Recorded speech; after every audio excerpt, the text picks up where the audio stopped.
Donc effectivement, nos plus grands clients sont les métropoles. Pourquoi? Parce que ce sont des clients qui ont des projets à très, très long terme, avec une grosse envergure. Un projet justement de dématérialisation de cartes sur téléphone, c'est des projets qui sont quand même relativement complexes, multi-acteurs. Ce sont des projets qui sont assez longs aussi dans le temps. D'autres acteurs également nous intéressent, notamment tous les acteurs, les industriels privés aussi. Pourquoi? Parce qu'aujourd'hui, nous sommes positionnés dans le conseil autour du transport, mais la technologie sur laquelle on a ce cœur d'expertise, qui est la dématérialisation de cartes et la fabrication et la conception de services sur mobile, elle est exportable sur d'autres domaines d'activité. On peut parler du commerce, on peut parler de la billetterie, on peut parler de tout ce qui est activité touristique notamment.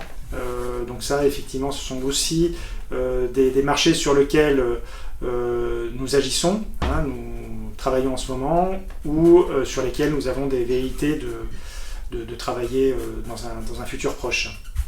Ça serait effectivement une volonté très forte. On est en relation avec notamment la métropole. Et puis ça serait une grande fierté aussi de pouvoir enfin déployer dans notre région ce que l'on propose aujourd'hui à Paris, à Toulouse et dans d'autres régions. Donc nous, c'est vrai que depuis 15 ans que Monetech existe, c'est une de nos projets que l'on a le plus à cœur, c'est de faire en sorte que notre région brille par ses réalisations. Alors on a eu la chance d'avoir été sélectionné, d'avoir eu justement la confiance de l'Office de tourisme de Marseille, qui nous avait confié la dématérialisation de son CityPass à l'aune de 2013 pour la capitale européenne de la culture.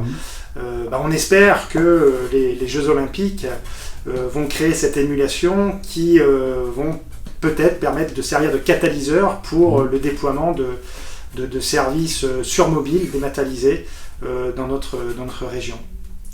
Au sein de GEM+, qui est devenu Gemalto, maintenant Thales, j'ai eu la chance de côtoyer des experts dans tous les domaines. Ça a été aussi pour moi une formidable université de la carte à puce qui m'a appris énormément de choses.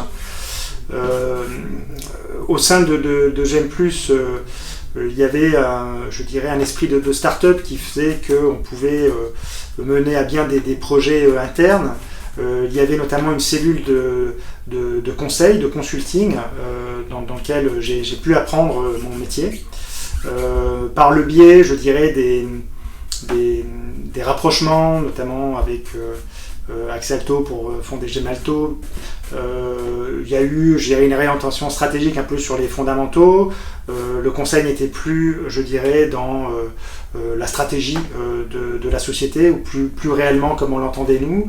Et ça a été un peu l'élément déclencheur qui nous a poussé à mener notre propre aventure.